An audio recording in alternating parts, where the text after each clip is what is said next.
Don't forget to subscribe and leave a comment on this video saying I subscribed. Let's get into it.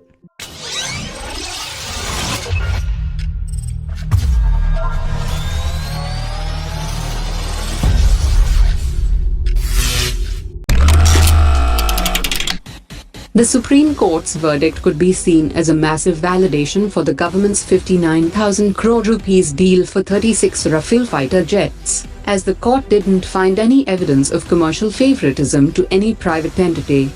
The Indian Air Force recently floated a tender for 110 fighter jets to be made in India with local partners, and the declaration of the winner of this tender will likely be announced after the new government is sworn in 2019, but the court's verdict allows a fighting chance to the Rafale fighter jets in the MMRCA tender. Dassault Aviation has also welcomed the decision of the Supreme Court of India, dismissing all petitions filed on the Rafale contract in the frame of an intergovernmental agreement between India and France. Eric Trappier, the chairman of Dassault Aviation, has said that the deal is in accordance with Indian laws and regulations, and he also declared that the first part of the Falcon aircraft is currently under delivery from its Indian facility. It's no secret that of all the fighter jets which are in contention for the MMRCA deal, the Rafale will always be the first choice of the Indian Air Force. India and Russia have decided to sign a logistics supply agreement that will allow their military forces to share each other's facilities. This decision was taken during a discussion between the two defense ministers, and they also discussed the strategic dimension of India-Russia relations, including the lease of another Akula-class nuclear submarine for the Indian Navy. India and Russia also discussed joint manufacturing of the AK-103 rifles, and both sides also exchanged a draft agreement on manufacturing spares in India, as lack of spares has become a major cause of concern for the Indian military.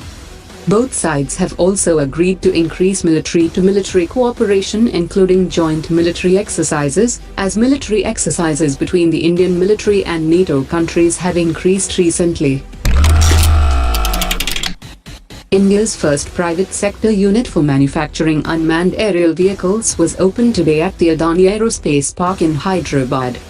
Built by the Adani Group and Israel's Elbit Systems, the 50,000 square feet facility will develop the Hermes 900 medium-altitude long-endurance UAVs, both for the Indian and global markets. The unit will begin with the manufacture of complete carbon composite aerostructures for Hermes 900, followed by Hermes 480, and the facility will later be ramped up for assembly and integration of complete UAVs. A delegation from the Indian Air Force is scheduled to visit France early next month to inspect two Mirage 2000 aircraft, which will be France's gift to India. France has presented two Mirage 2000 fighters for a very minimal price, and the Defense Ministry has cleared off the deal, and the Air Force is set to send a team for inspecting the quality of the aircraft. Since Dassault Aviation is closing the manufacture of Mirage 2000 aircraft, these fighter jets would be used when the Air Force needs spare parts for its other Mirage 2000 fighter jets. A domestic company has entered into a memorandum of agreement with Indian Air Force for the design and development of chaffs and flares. The project is to be executed within 52 weeks at the cost of the company, and the company will be eligible for protection of intellectual property rights, as per Defense Procurement Policy 2016. According to reports, there have been an abnormal rise in the number of incidents in the last few years, which are caused by faulty ammunition made in ordnance factories, and one of the main anti-aircraft system of the Indian Army is largely inactive because of this situation. Apart from the L-70 system, the ammunition for tanks and armored personnel carriers are also a cause of concern.